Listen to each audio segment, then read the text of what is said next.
नमस्कार दोस्तों, माफिया का जुनूनी प्यार पार्ट 5 फेवरेट खिलौना और सजा। चलिए शुरू करते हैं। वह शख्स लगातार उसके होठों को चूमे जा रहा था और गौरी बेचारी उसकी हालत ख़राब हो रही थी। लगभग 20 मिनट हो गए थे और अब गौरी की सांस उखड़ने लगी थी। गौरी को ऐसा लग रहा था कि मैं किसी भी वक्त बेहोश होकर गिर सकती है, लेकिन वह शख्स था कि वह उसके होठों को छोड़ ही नहीं रहा था। फिर उसने महसूस किया जैसे गौरी ने हरकत करना बंद कर दिया। उसने उसके होठों को छोड़ा और अंधेरे में कहीं गायब हो गया। बाहर से एक और अटेंडेंट और सेल्स गर्ल जल्दी से दरवाज़ा खोलकर आई और उसने गौरी को होश में लाने के लिए पास खड़ी पानी की बोतल के छींटे उसके चेहरे पर मारे और बोला, मैम क्या हुआ आपको? तो गौरी जैसे जैसे ही होश में आई वह एकदम घबरा गई और इधर उधर देखने लगी। उसने उस सेल्स गर्ल से पूछा कि तुम यहाँ कब आई और वह शख्स कहाँ गया जो अभी वहीं पर था। पैनिक कर रही थी तो सेल्स गर्ल ने उसको पानी की बोतल उसके मुंह पर लगाई और उसे पानी पिलाया और उससे बड़े ही आराम से वहीं पड़े साउच पर उसको बिठाया और उससे पूछा कि क्या हुआ, आप अचानक इस तरह से बेहोश कैसे हो गई थीं? तो गौरी ने कहा, यहाँ पर कोई था और यहाँ पर कोई था पर लाइट नहीं थी, अंधेरा था, वहाँ कहाँ गया? गौरी अब उठ-पटांग बातें कर रही थी। वह बहुत पैनिक हो रही थी और फिर अचानक दरवाज़ा खुला और उसकी भाभी लावड़िया अंदर आई और उसने पूछा, गौरी तुम कहाँ थी? मैंने तुम्हें सब जगह ढूंढा, तुम मुझे कहीं नहीं दिखी। तो मिशी ने कहा, भाभी। वह कहती लावड़िया के गले से लिपट गई और ऊंची ऊंची रोने लगी। वह बहुत पैनिक कर रही थी, बहुत घबरा रही थी। फिर सेल्स गर्ल ने उसको पानी दिया और उसको कहा, मैम काम डाउन, हुआ क्या है, आप मुझे बताएं। और लावड़िया ने भी कहा, क्या हुआ है गौरी, बताओ मुझे। फिर गौरी अभी भी कुछ नहीं बोली, वह बस उसके गले से लगकर रो रही थी। वह बहुत ज़्यादा डर गई थी। फिर लावड़िया ने कहा, चलो या सब शॉपिंग छोड़ो, हम बाद में करेंगे, अभी तुम घर चलो और थोड़ा रेस्ट करो। क्योंकि गौरी की हालत से लावड़िया भी डर गई थी। उसने अनीस को मैसेज भेज दिया था कि वह लोग घर आ रहे हैं। दरअसल अनीस शॉपिंग के बाद उन दोनों को ज्वाइन करने वाला था लंच के लिए, बट अब गौरी की हालत देखते हुए लावड़िया ने घर जाना ही ठीक समझा। उसने ड्राइवर को कॉल किया और सिक्योरिटी गार्ड को बुलाया और गौरी को लेकर घर के लिए चली गई, चौहान हाउस। गौरी जैसे ही घर आई वह सीधा अपने रूम में चली गई और लावड़िया भी उसके साथ गई। गौरी ने हालांकि उसे अभी कुछ नहीं बताया था और लावड़िया ने भी अभी कुछ पूछा ज़रूरी नहीं समझा, क्योंकि वह देख ही रहा था गौरी बहुत डिस्टर्ब है और पैनिक कर रही है। रूम में आकर लावड़िया ने गौरी को बोला कि तुम फ्रेश हो जाओ, मैं कुछ खाने के लिए मंगवाती हूँ। तो गौरी ने कहा, नहीं भाभी आप जाओ, मैं अभी थोड़ी देर आराम करूँगी। तो लावड़िया ने उसे एक बार पूछा, are you sure? Then she said, yes I am भाभी। तो लावड़िया गौरी को आराम करने के लिए उसके रूम में बाहर चली गई। गौरी वॉशरूम में फ्रेश होने के लिए चली गई और उसे समझ नहीं आ रहा था आखिर वह कौन था और उसके साथ उसने यह हरकत क्यों की। और उसे याद आ रहा था कि जब वह शख्स उसे किस कर रहा था तब उसने अपना टॉप उतारा हुआ था और जब वह सेल्स गर्ल आई तो उसने वह टॉप पहना हुआ था। फिर उसे लगा कि शायद सेल्स गर्ल ने ही उसे यह टॉप पहनाया है। गौरी में जैसे ही वह मुंह धोने लगी उसने अपने सूजे हुए ओठों को देखा। उसे लगा था कि एक बार तो शायद यह उसका वहम भी हो सकता है, पर अपनी हालात देखकर वह कंफर्म हो गई थी कि ज़रूर कोई ना कोई तो था। फिर उसने अपने गले पर बाइट के निशान देखे जो कि कुछ देर पहले के ही हैं। अपना फेस वॉश करने कपड़े बदलकर वापस बेड पर आ गई और सोने की कोशिश करने लगी, क्योंकि आज वह बहुत डिस्टर्ब हो चुकी थी। उसे एक अनजान सा डर सता रहा था। अनीस जैसे ही घर आया लावड़िया ने उसे सब कुछ बताया कि आज मॉल में गौरी के साथ क्या हुआ। तो अनीस गौरी के साथ बात करने के लिए जैसे ही उसके रूम की तरफ जाने लगा तो लावड़िया ने उसे रोक दिया और बोला, अभी वह आराम कर रही है, शायद सी नीड्स रेस्ट, सो उसको आराम करने दो। तो अनीस भी परेशान हो गया। उसे जल्द से जल्द गौरी से बात करनी थी कि आखिर ऐसा क्या हुआ कि वह इतना पैनिक कर रही है और किसी शख्स का वह नाम ले रही थी जो उसे ट्रायल रूम में मिला था। अनीस को अंदर ही अंदर एक अनजाना सा डर सता रहा था। वह अपने पापा से भी बात करना चाहता था, पर शायद वह उनको अभी डराना नहीं चाहता था, इसलिए उसने सोचा कि एक बार मैं गौरी से बात करेगा, उसके बाद ही वह अपने पापा को कुछ बताएगा। शाम का समय अनीस और लावड़िया गौरी के कमरे में आते हैं। लावड़िया हाथ तो कॉफ़ी का मग और कुछ स्नैक्स भी थे। अनीस उठ गया। मेरा बच्चा, क्या हुआ गुड़िया, क्यों रो रही थी तुम? गौरी भैया, आज मॉल में वह फिर पैनिक करने लगी। फिर अनीस ने आगे बढ़कर उसको गले लगाया और उसकी पीठ थपथपाई, जैसे वह उसे काम डाउन करने की कोशिश कर रहा है। फिर लावड़िया ने बोला, बातें बाद में, पहले तुम कुछ खा पी लो, तुमने लंच भी नहीं किया है। तो गौरी ने बोला, नहीं भाभी। तो अनीस ने कॉफ़ी में लिया और गौरी को देते हुए बोला, ऐसे कैसे, कुछ नहीं, या लो तुम्हारी मिल्क कॉफ़ी या तुम्हारा फेवरेट पास्ता।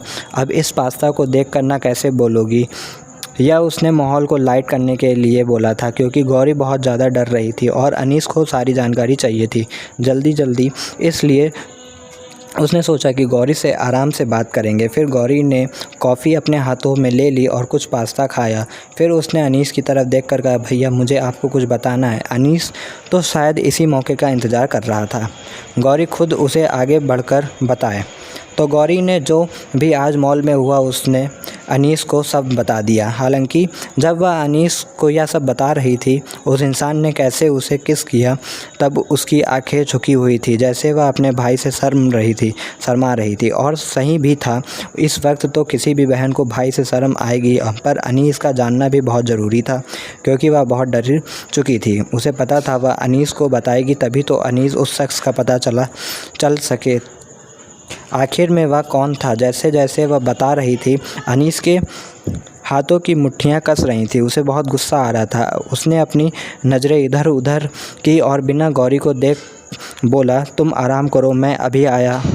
और जाते जाते बोला, डोंट वरी गुड़िया, मैं सब देख लूँगा, तुम घबराओ मत, परेशान मत हो। फिर उसने लावड़िया को उसके पास रहने का इशारा किया, ताकि वह बाकी की सारी बातें भी लावड़िया को बता सके और कुछ टाइम उसके साथ बैठकर उसे थोड़ा काम डाउन करे। फिर अनीस नीचे आ गया। उसने अपने मैनेजर को बुलाया और उससे बोला कि मुझे आज मॉल की CCTV फुटेज चाहिए, कौन कौन आया और कौन कौन गया, सब कुछ। और साथ में उसे बोला, मुझे वहाँ के भी फुटेज चाहिए जहाँ पर गौरी और लावड़िया शॉपिंग करने गई थी। इधर एक इंसान उस सेल्स गर्ल के पास आया जिसने कि गौरी को अलग ट्रायल रूम की तरफ भेजा था। फिर उसने उसे अपने साथ अपनी कार में बैठने का इशारा किया, तो वह सेल्स गर्ल खुशी खुशी उसके साथ उसकी कार में बैठ गई और उस शख्स ने कुछ नहीं कहा। तो वह सेल्स गर्ल ने बोला, सर मैंने आपका काम कर दिया, अब मेरा इनाम। और जैसे ही इनाम के लिए अपना हाथ आगे बढ़ाया, उसे शख्स ने उसके हाथ एक धारदार चाकू अपने हाथों में लिया और उसका हाथ उसके बॉडी से अलग कर दिया और बोला, यह रहा तुम्हारा इनाम। और भी फिर उसने वही चाकू उसकी गर्दन पर रखा और उसे मौत के घाट उतार दिया और फिर गाड़ी लेकर एक सुनसान रास्ते पर चला गया। फिर वहाँ पर उसने उसी लड़की की बॉडी के नीचे खाई की तरफ फेंक दिया।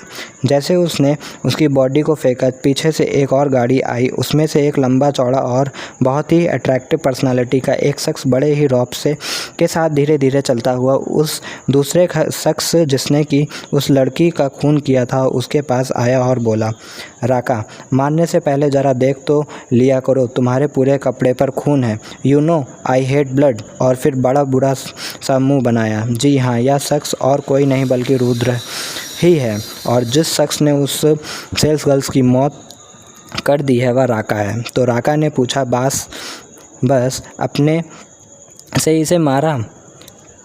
तो रुद्र ने कहा, राका ने, जो लड़की बिना सोचे समझे, बिना जाने कि इसका क्या नतीजा हो सकता है, सिर्फ पैसों के लालच में किसी शरीफ लड़की को मुसीबत में डाल दे और बिना यह जाने कि उसके साथ क्या क्या हो सकता है, ऐसी लड़की के लिए तुम क्या सज़ा सोचोगे? तो राका ने कहा, इस हिसाब से आपने इसे बहुत छोटी सज़ा दी है। रुद्र ने कहा, राका, मैं खून खराबा करके तंग आ चुका हूँ, इसलिए अब मैं सब लोगों को चैन की नींद सुलाना चाहता हूँ, जो कि अब यह लड़की चैन की नींद सोएगी। और फिर एक बहुत ही डरावनी हंसी हंसता है। उसकी हंसी इतनी डरावनी थी कि वहाँ के पक्षी भी उसकी डरावनी हंसी सुनकर डर के मारे उड़ गए। फिर हंसी गूंज रही थी। फिर राका सिर झुकाकर थोड़ा दूर हो गया। रुद्र उसे लड़की की बॉडी को देखता हुआ बोला, मेरी जान को और मेरे सबसे प्यारे खिलौने को तुमने हाथ लगाया और इसलिए मारने में पहले मैंने तुम्हारा वह हाथ काट दिया। फिर बड़ी ही मासूम सा मुंह बनाकर बोला, अब बताओ मैंने क्या गलत किया? कुछ भी तो नहीं, क्योंकि मैं बहुत शरीफ हूँ, शांति पसंद है मुझे।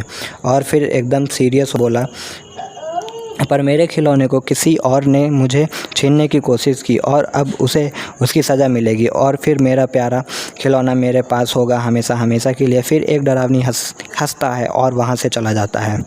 उसके जाने के बाद काका उसी लड़की की बॉडी को देखता है और बोलता है, लेडी बॉस के आने से पहले पता नहीं कितने लोगों की जान जाएगी, और आने के बाद तो फिर मिस्टीरियस हंसी हंसकर वहाँ से चला जाता है। चौहान मेंशन। गौरी इस वक्त पूरे परिवार के साथ बैठी हुई थी। वहाँ पर लावड़िया ने उसे बहुत काम डाउन कर दिया था, यह भी यकीन दिलाया था कि अब ऐसा कुछ नहीं होगा, अनीस ज़रूर ही सब पता चल जाएगा। उधर अनीस अपने मैनेजर से, ऐसा कैसे हो सकता है, पूरे के पूरे मॉल की सीसीटीवी फुटेज नहीं मिले, ऐसा कैसे हो सकता है? वह लड़की जिसने गौरी को ट्रायल रूम में भेजा उस लड़की को भी कुछ नहीं पता था। तो उसके मैनेजर ने बताया, यस सर, पूरे मॉल की सीसीटीवी फुटेज में कहीं भी आज की कोई रिकॉर्डिंग नहीं है, जब तक कि मैम इस मॉल से बाहर नहीं चली गई, और उसे सेल्स गर्ल्स का भी कोई पता नहीं चल पाया। थोड़ी देर के लिए आई और वैसे ही चली गई। तो अनीस, तुम बाकी स्टाफ से पूछो, उन्हें उस सेल्स गर्ल्स को ज़रूर पता होगा। मैनेजर, नहीं सर, किसी को भी कुछ नहीं पता, सब के सब यहाँ कर रहे हैं कि ऐसे कोई सेल्स गर्ल्स यहाँ भी थी नहीं। जिस तरह से मैम उसके बारे में बता रही हैं वैसी ही तो कोई लड़की यहाँ काम ही नहीं करती। अनीस परेशान हो जाता है और वह अपने मन में सोचता है कि कहीं वही तो नहीं था। अगर यह सच है कि यह शख्स वही है तो गौरी को बहुत बड़ा खतरा है और मुझे अब यह बात पापा से बतानी ही होगी। वह अपने मन में सोचता है, अब गौरी के जल्दी से जल्दी वापस लंदन भेजना ही होगा, क्योंकि खतरा शायद बढ़ रहा है। क्यों अनीस को हमेशा डर लगता है? क्यों रुद्रांश गौरी को अपना खिलौना समझता है? धन्यवाद। आगे जानने के लिए बने रहिए सिर्फ माइंड कैनवास स्टोरीज़ पर।